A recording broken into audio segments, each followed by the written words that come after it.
네, 오늘은 말씀을 이루려 하심이라라는 제목으로 여러분과 함께 연애를 나누겠습니다. 오늘은 아기 예수님이 탄생하신 성탄절입니다. 매년 성탄절이 되면 예수님 탄생에 대한 설교를 하게 됩니다. 지금까지 계속 요한복음 강해를 하다가 그래서 오늘은 성탄절이라서 예수님의 탄생에 대한 이야기를 설교를 하려고 합니다. 예수님에 대한 탄생에 대한 이야기가 마가복음과 요한복음에는 나와 있지 않습니다. 마태복음하고 누가복음에만 나옵니다. 그런데 이 두 복음서가 또 서로 다릅니다. 누가복음에는 천사가 마리아한테 나타나서 수태고지를 하는데 마태복음에는 천사가 요셉한테 나타납니다. 요셉한테 수태고지를 해요. 그리고 또 하나 특별한 게 마태복음에는 예수님의 탄생을 이야기하면서 구약 성경을 자주 인용을 합니다. 오늘 본문 앞에 1장 23절에 보면은 보라 처녀가 잉태하여 아들을 낳을 것이요 그의 이름은 임마누엘이라 하리라. 자, 이 말씀이 이사야서 7장 14절의 말씀입니다. 이렇게 마태복음은 구약의 말씀을 인용하면서 예수님의 탄생을 그 말씀이 완성되고 이루어진 것으로 그렇게 설명을 합니다. 여러분, 우리가 성경을 보면서 왜 이렇게 성경이 쓰여졌을까? 왜라는 질문을 자꾸 던져야 됩니다. 왜 마태가 예수님의 탄생을 이야기하면서 이사야서 7장 14절의 말씀을 인용했을까? 마태가 무슨 의도로 이렇게 인용을 했을까? 무슨 이야기를 하고 싶은가? 이걸 우리가 한번 살펴봐야 됩니다. 자, 예수님이 태어날 때 지금 이 마태가 이 성경 구절을 가지고 예수님이 태어나는 그 이야기를 성경 구절에 맞춰서 이야기하는 것은 예수님이 태어날 것이 이미 구약 성경에 예언되어 있다는 것입니다. 그 예언이 이루어졌다는 것을 이야기하고 싶은 거죠. 자, 한 가지 재밌는 게 누가복음에는 목자들이 등장을 해요. 천사들이 천군 천사가 목자들한테 나타나서 예수님의 탄생 소식을 알립니다. 반면에 마태복음에는 동방박사들이 등장을 해요. 동방박사라고 할 때 이 동방이라는 게 어디냐 하면은 바로 아라비아를 얘기합니다. 아라비아의 천문학이 굉장히 발달했었거든요.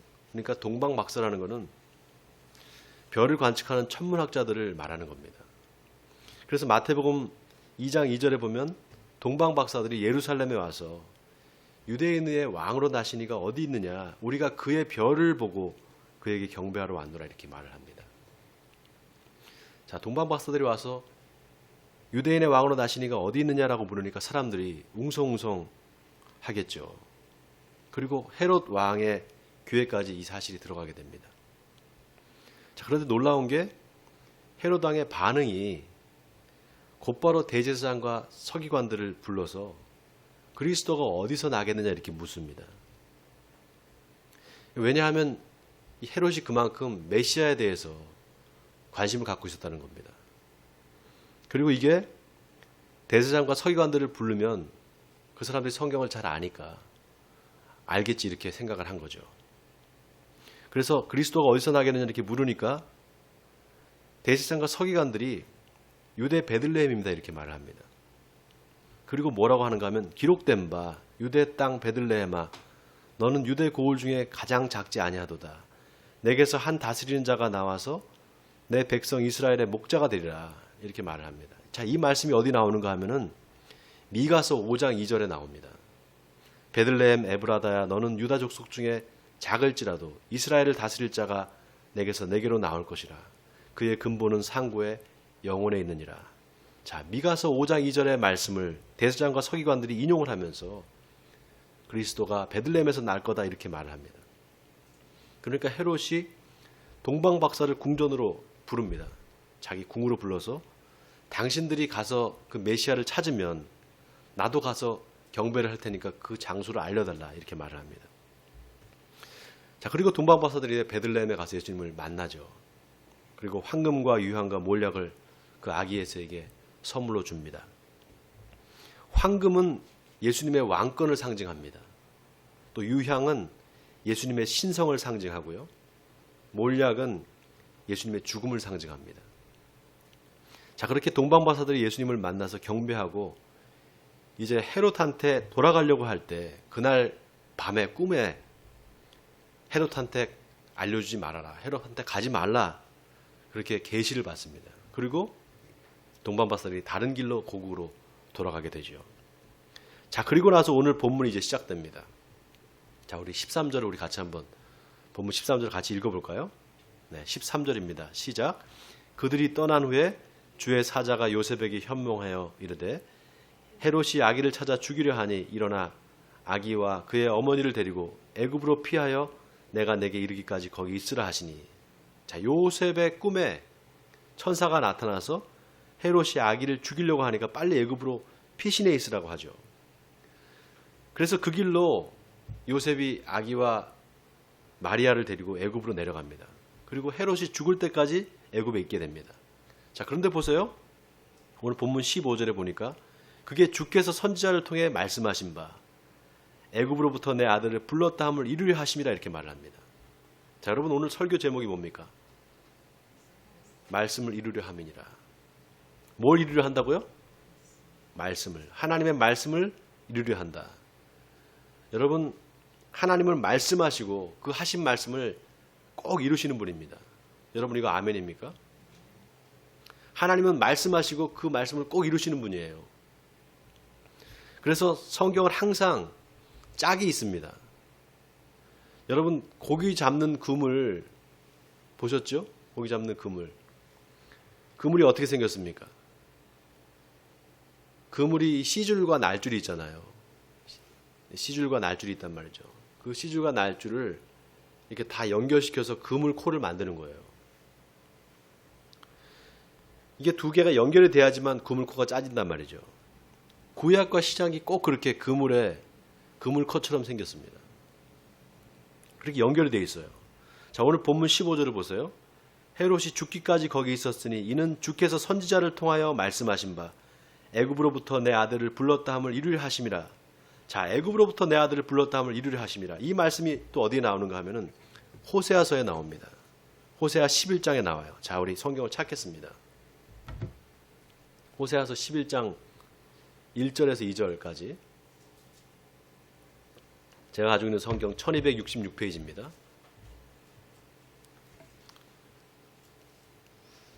저처럼 이렇게 설교하면서 성경을 많이 찾는 그런 목사는 없을 거예요. 그죠?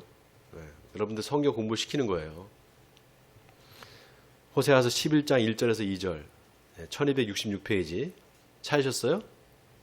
찾으셨으면 1절과 2절을 우리 같이 읽겠습니다. 시작. 이스라엘이 어렸을 때 내가 사랑하여 내 아들을 애굽에서 불러냈거늘 선지자들이 그들을 부를수록 그들은 점점 멀리하고 바알들에게 제사하며 아로새긴 우상 앞에서 분향하였느니라. 자, 마태가 호세아서 11장 1절을 인용하면서 요셉이 마리아와 아기 예수를 데리고 애굽으로 내려가서 헤롯이 죽을 때까지 있었다 다시 온 것을 하나님이 이스라엘 백성들을 애굽에서 불러낸 것과 연결시킵니다. 자, 여기서 마태가 뭘 이야기하고 싶은가? 여러분 한 가지 재밌는 게 여러분 야곱의 아들 요셉 아시죠? 야곱의 아들 요셉, 이스라엘의 아들 요셉 아시잖아요. 애굽의 총리가 된 요셉. 그 요셉과 마리아의 남편 요셉이 어때요? 이름이 똑같아요. 애굽의 총리가 된 요셉과 마리아의 남편 요셉 이름이 똑같습니다. 애굽의 총리가 된 요셉은 형들에 의해서 어디로 가요? 애굽에 팔려가죠. 마리아의 남편 요셉도 애굽에 내려가잖아요. 공통점은 총리가 된 요셉이나 마리아의 남편 요셉이나 둘 다 가족의 생명을 구합니다. 그래서 애굽으로부터 내 아들을 불렀다 함을 이루려 하심이라 이 말이 아주 의미심장한 말이에요. 하나님이 이스라엘 민족을 구하기 위해서 요셉을 쓰신 것처럼 예수님을 구하기 위해서 마리아의 남편 요셉을 쓰셨다는 겁니다. 자, 또 놀라운 게 아까 헤롯 왕이 동방 박사들한테 당신들이 메시아를 찾으면 그리스도를 만나면 나한테도 좀 알려달라. 내가 가서 경배하겠다 그랬잖아요. 그런데 동방 박사들이 그냥 돌아갔단 말이죠. 그러니까 이 헤롯이 화가 나서 사람들을 보내서 베들레헴에 있는 2살 아래 사내 아이들을 전부 다 싹 다 죽여버립니다. 여러분 이게 또 비슷한 게 애굽에 팔려간 요셉이 총리가 돼서 그 형제들이 다 애굽에 내려가잖아요. 야곱의 가족 70명이 애굽에 내려가 삽니다. 고센 지방에 가서 살게 돼요. 거기서 정착을 해서 400년 동안 살면서 큰 민족이 되잖아요. 그런데 요셉이 죽고 나서 새로운 바로가 왕이 되면서 이스라엘 민족이 너무 번성하니까 이러다가 큰일 나겠다. 그래서 노예로 만들어버립니다. 그리고 사내 아이가 태어나면 무조건 다 죽여요. 자, 이게 헤롯이 2살 아래 사내 아이를 죽인 것과 연결이 되죠. 자, 왜 이렇게 연결시킬까? 모세와 예수님을 서로 비교하는 거예요. 모세와 예수님의 공통점은 그 부모가 죽음을 무릅쓰고 이 아들을 살립니다. 모세는 그 엄마가 갈대 상자에 넣어서 나일강에 그 어린 아이를 떠내보내서 이렇게 살게 되잖아요. 예수님도 요셉과 마리아가 애굽으로 피해서 예수님을 살리는 겁니다. 자, 이걸 마태가 어떻게 또 구약의 말씀과 연결시키는가? 자, 다 같이 본문 17절, 18절 우리 같이 또 한 목소리 읽어보겠습니다. 17절, 18절입니다. 시작. 이에 선지자 예레미야를 통하여 말씀하신 바 라마에서 슬퍼하며 크게 통곡하는 소리가 들리니 라헬이 그 자식을 위하여 애곡하는 것이라. 그가 자식이 없으므로 위로받기를 거절하였도다 함이 이루어졌느니라. 자, 여기 또 이루어졌느니라. 뭐가 이루어졌다는 겁니까? 하나님이 선지자를 통해서 하신 말씀이 이루어졌다는 거예요. 자, 성경을 또 찾겠습니다. 이번엔 예레미야서 31장 15절입니다. 예레미야 31장 15절. 제가 가지고 있는 성경 1101페이지. 예레미야, 레아시 예레미야, 제레미야. 네. 31장 15절. 참고로 예레미야는 북이스라엘과 남유다 왕국의 멸망을 예언한 선지자입니다. 이스라엘 민족의 그 멸망을 바라보면서 맨날 눈물 흘렸다고 해서 눈물의 선지자다 이렇게 별명이 붙은 사람이에요. 자, 예레미야 31장 15절에서 17절까지 우리 또 같이 한번 한 목소리로 읽어보겠습니다. 시작. 여호와께서 이와 같이 말씀하시니라. 라마에서 슬퍼하며 통곡하는 소리가 들리니 라헬이 그 자식 때문에 애곡하는 것이라. 그가 자식이 없어져서 위로받기를 거절하는도다. 여호와께서 이와 같이 말씀하시니라. 내 울음소리와 내 눈물을 멈추어라. 내 일에 싹쓸 받을 것인즉 그들이 그의 대적의 땅에서 돌아오리라. 여호와의 말씀이니라. 너의 장래에 소망이 있을 것이라. 너의 자녀가 자기들의 지경으로 돌아오리라. 여호와의 말씀이니라. 자, 마태가 이 예레미야 31장의 말씀을 인용하면서 선지자 예레미야로 하신 말씀이 이루어졌느니라 그랬단 말이에요. 자, 여기 누가 등장을 하는가? 라헬이 등장을 하죠. 여러분, 라헬이 누굽니까? 라헬이 누구예요? 야곱의 아내예요. 그죠? 레아와 라헬. 우리 레아 씨 여기 계시는데 레아와 라헬. 야곱한테 부인이 둘이 있었잖아요. 첫 번째 부인이 레아고 두 번째 부인이 라헬이에요. 근데 야곱이 라헬을 더 사랑했습니다. 그 라헬이 누군가? 바로 요셉과 베냐민을 낳은 그 라헬이에요. 그 라헬의 무덤이 있는 곳이 어딘가 하면 바로 라마입니다. 라마.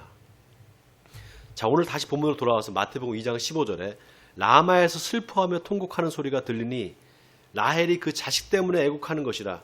그가 자식이 없어져서 위로받기를 거절하는도다. 이 말이 무슨 말인가 하면 무덤 속에 죽어서 무덤 속에 누워있는 라헬이 벌떡 일어나서 통곡할 정도로 슬퍼할 일이 생긴 거라는 거예요. 왜? 자식을 빼앗긴 거기 때문에. 여러분, 라헬이 어떤 여자입니까? 자기 언니 레아가 임신을 하니까 자기는 임신을 못한단 말이에요. 임신해서 아기를 낳는데 자기는 임신을 못하니까 야곱한테 나로 자식을 낳게 하라. 안 그러면 죽어버리겠다 이렇게 말을 해요. 협박을 하는 겁니다. 그러니까 야곱이 당신이 애를 못 낳는 게 나 때문이냐. 하나님이 당신을 임신 못하게 하는데 내가 하나님을 대신할 수 있겠느냐. 이렇게 말을 해요. 그러니까 자기 몸종인 빌하를 대신 들여보내서 자식을 낳게 합니다. 그 정도로 그 자식에 대한 집착이 강했던 여자예요. 나중에 어떻게 돼요? 하나님께서 은혜를 베풀어 주셔서 이제 태의 문을 열어주신단 말이죠. 그래서 이제 요셉을 낳게 되고 이제 베냐민을 낳게 되는데 그만 베냐민을 낳다가 이제 이 라헬이 죽게 됩니다. 죽으면서 아기 이름을 베노니라고 말을 해요. 베노니라고 이름을 지어요. 이 베노니라는 말은 슬픔의 아들이라는 뜻입니다. 근데 야곱이 그 이름을 싫어해서 벤야민이라고 이름을 바꿔주는 거예요. 자, 그 라헬이 라마에 있는 무덤에서 일어나서 슬퍼하며 통곡을 한다는 거예요. 그러니까 불행한 일이 생길 거라는 예언이죠. 여러분, 라헬이 요셉을 낳잖아요. 그 요셉이 므낫세하고 에브라임을 낳습니다. 여러분, 이거 지금 처음 듣는 얘기인 분도 계실 거예요. 나중에 창세기를 꼭 읽어보세요. 이 야곱이 이제 자기 아들 요셉, 그 요셉 이 아들을 둘을 낳는데 므낫세와 에브라임을 낳아요. 근데 므낫세가 형이고 에브라임이 이제 동생이란 말이에요. 그런데 그러니까 이제 어떻게 보면 라헬의 손자가 되는 거죠. 그죠? 요셉의 아들들이니까. 근데 이 야곱이 므낫세와 에브라임을 자기 아들로 입적을 시켜요. 그러니까 손자인데 아들이 되는 거예요. 어떻게 보면. 그러니까 라헬한테는 원래는 손자인데 자식이 되는 거랑 마찬가지란 말이죠. 자, 그 에브라임 지파가 중심이 돼서 세운 나라가 바로 북이스라엘입니다. 그러니까 라헬이 자식이 없으므로 통곡한다 이 말은 이스라엘 백성들이 포로로 잡혀갈 것을 예언하는 겁니다. 이게. 자, 그런데 마태가 이 예레미야 31장 15절의 말씀을 예수님이 태어날 때 헤롯이 2살 이하의 어린아이들을 다 죽인 사건과 연결시키는 거예요.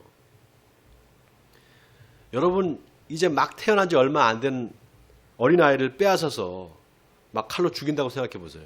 나라에서 공권력을 동원을 해가지고. 그 엄마 마음이 어떻겠어요? 얼마나 억울하고 기가 막히겠습니까? 어떤 말로도 위로가 안 되는 겁니다. 그래서 오늘 18절에 그가 자식이 없으므로 위로받기를 거절하였다 함이 이루어졌느니라 이 말은 그 슬픔을 어떻게 말로 위로할 수 있겠느냐. 도저히 위로할 수 없다 이 말입니다. 자, 그런데 어떻게 되는가? 그 후에 이제 이 헤롯이 죽습니다. 그 아이들을 다 살해했던 그 아주 악한 왕 헤롯이 죽게 돼요. 그때 하나님의 사자가 애굽에 있는 요셉한테 또 나타납니다. 자, 오늘 본문 19절에서 21절 우리 또 한번 같이 또 보겠습니다. 제가 읽겠습니다. 여러분 그냥 눈으로 따라오세요. 헤롯이 죽은 후에 주의 사자가 애굽에서 요셉에게 현몽하여 이르되 일어나 아기와 그의 어머니를 데리고 이스라엘 땅으로 가라. 아기의 목숨을 찾던 자들이 죽었느니라 하시니 요셉이 일어나 아기와 그의 어머니를 데리고 이스라엘 땅으로 들어가니라. 여러분 참 놀라운 게 천사가 요셉한테 계속 꿈에 나타나서 현몽을 해줍니다. 몇 번 나타나는가 세보니까 총 4번 나타나요. 처음에 마리아와 정혼하고 나서 마리아가 임신했다는 소식을 듣고 요셉이 가만히 끊고자 한단 말이죠. 그때 천사가 나타나서 다윗의 자손 요셉아 내 아내 데려오기를 무서워하지 말라. 이때 한번 나타나죠. 두 번째는 동방박사들이 왔다 가고 나서 헤롯이 아기를 죽이려고 할 때 꿈에 천사가 나타나서 빨리 애굽으로 피하라. 이때 2번 나타납니다. 세 번째는 오늘 본문 19절에 이제 헤롯이 죽었으니까 다시 이스라엘로 돌아가라. 애굽을 떠나서 이스라엘 돌아가라 이렇게 나타납니다. 네 번째는 언제 나타나는가? 자, 오늘 22절을 보세요. 본문 22절에 그러나 아켈라오가 그의 아버지 헤롯을 이어 유대의 임금됨을 듣고 거기로 가기를 무서워하더니 꿈에 지시하심을 받아 갈릴리 지방으로 떠나가 이렇게 말했어요. 자, 이제 헤롯이 죽었으니까 이스라엘로 돌아가라는 말을 듣고 이제 요셉과 마리아가 이제 가는 거예요. 근데 헤롯 왕이 죽고 나서 그 아들 아켈라오가 왕이 됩니다. 이 아켈라오가 다스리던 곳이 어디인가 하면은 팔레스타인 중부 지역이에요. 지금의 사마리아 지역입니다. 근데 이 아켈라오가 아주 악한 왕이었어요. 자기 아버지를 닮아서. 그래서 요셉이 그쪽으로 가기를 무서워하니까 다시 천사가 요셉의 꿈에 나타납니다. 여러분 이거 보세요. 남들은 한 번 꾸기도 힘든 꿈을, 이 신령한 꿈을 4번이나 계속 꾼단 말이죠. 여러분 성경에 또 한 사람 꿈 잘 꾸는 사람 있잖아요. 예? 누굽니까? 요셉이죠. 저 꿈꾸는 자가 오는도다. 총리가 된 요셉이 꿈꾸는 자 아닙니까? 자, 마리아의 남편 요셉과 이름이 똑같죠. 여러분 성경이 놀라운 게 이게 마치 퍼즐 같아요. 여러분 퍼즐 해보셨어요? 퍼즐? 그림에 맞는 조각이 딱 있잖아요. 꼭 그 자리에만 들어가야지만 딱 맞아 떨어지잖아요. 성경도 마찬가지예요. 한 절 한 절이 다 짝이 있습니다. 그래서 이사야서 34절 16절에 이런 말씀이 있습니다. 너희는 여호와의 책에서 찾아 읽어보라. 이것들 가운데서 빠진 것이 하나도 없고 제 짝이 없는 것이 없으리니 이는 여호와의 입이 이를 명령하셨고 그의 영이 이것들을 모으셨습니다. 자, 성경의 모든 말씀이 다 짝이 있다는 거예요. 그 짝을 맞추는 걸 누가 하느냐? 바로 하나님의 영, 성령이 하신다는 겁니다. 자, 오늘 본문에 요셉의 꿈에 천사가 나타나서 갈릴리 지방으로 가라고 이야기를 해요. 그 말에 요셉과 마리아가 갈릴리 나사렛으로 이제 오게 됩니다. 자, 그런데 마태가 또 이걸 뭐라고 말하는가? 23절에 나사렛이라는 동네에 가서 사니 이는 선지자로 하신 말씀에 나사렛 사람이라 칭하리라 하심을 이루려 함이로라. 이렇게 또 말해요. 자, 또 선지자로 하신 말씀에 이게 또 어디 있습니까? 이게 성경에, 여러분 아마 성경에 보면 나사렛 사람이라 칭하리라 하심을 이루려 함이라 이 말, 그 부분에 디귿이라고 써있죠? 그럼 뭐라고 나와 있어요, 밑에? 이사야 11장 1절을 보라고 나와 있죠. 자, 또 이사야 11장 1절에 뭐라고 나오는가 또 한번 찾아보겠습니다. 이사야서 11장 1절에서 5절 981페이지예요.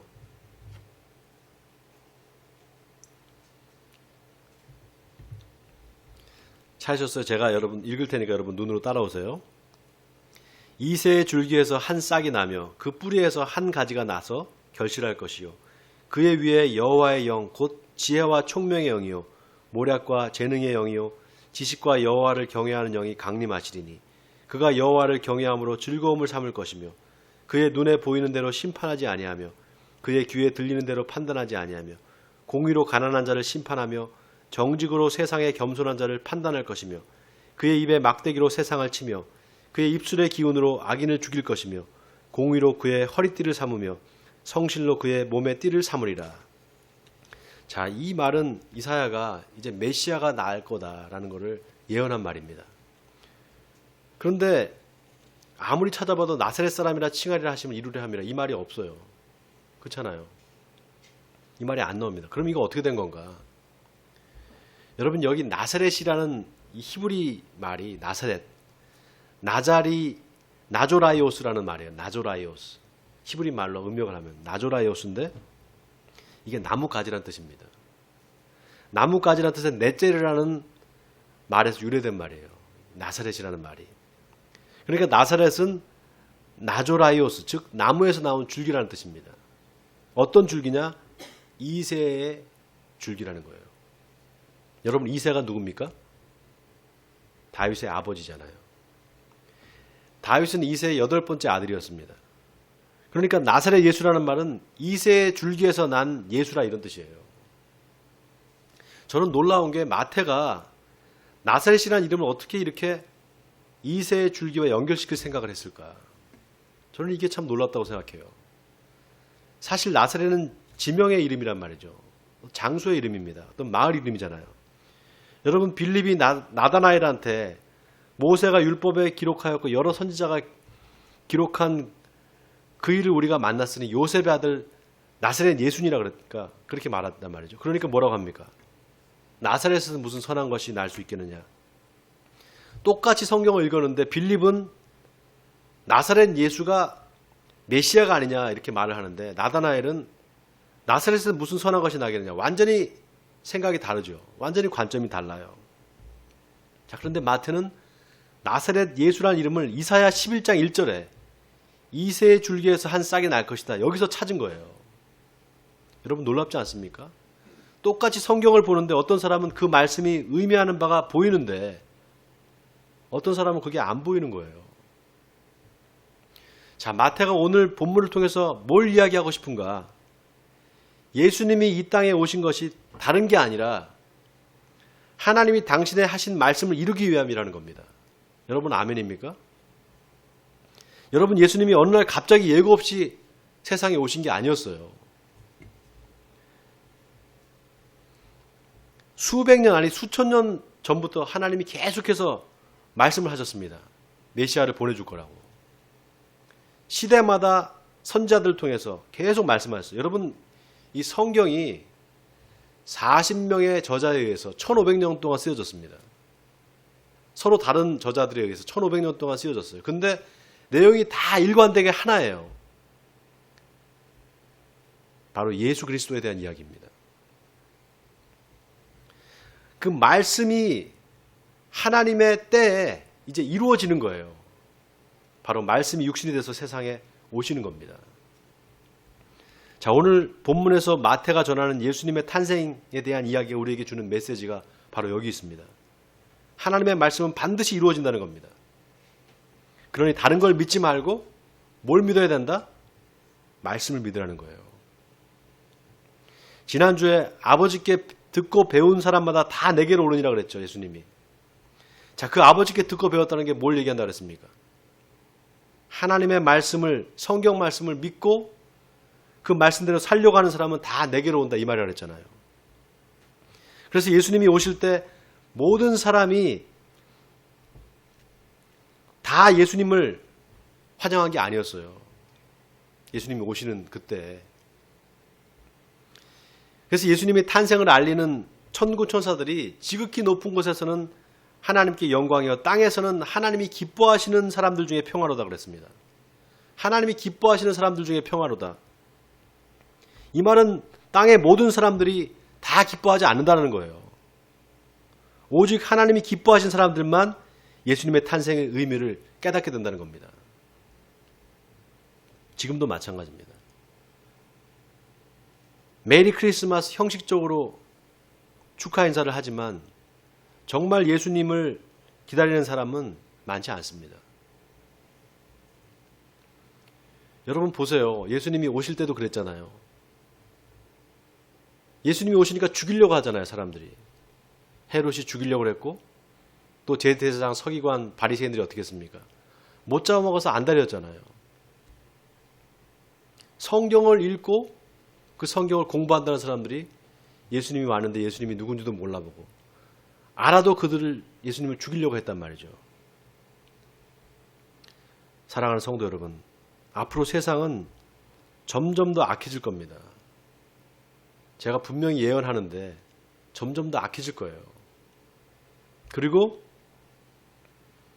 예수 믿는 사람들의 믿음도 점점 식어질 겁니다. 그러나 오직 말씀을 믿는 사람은 흔들리지 않습니다. 오직 성경의 말씀을 믿는 사람, 그 사람은 절대 흔들리지 않아요. 원하기는 마지막 때 성경 말씀을 굳게 붙잡으시기 바랍니다. 그래서 여러분의 삶에서 마태가 고백한 것처럼 이 말씀이 이렇게 내 삶에 이루어지는구나. 바로 이 말씀이 이렇게 이루어졌구나라고 고백할 수 있는 저와 여러분이 되기를 바랍니다. 그래서 여러분의 삶에 날마다 하나님의 말씀이 이루어지는 역사가 있기를 주님의 이름으로 간절히 축원드립니다.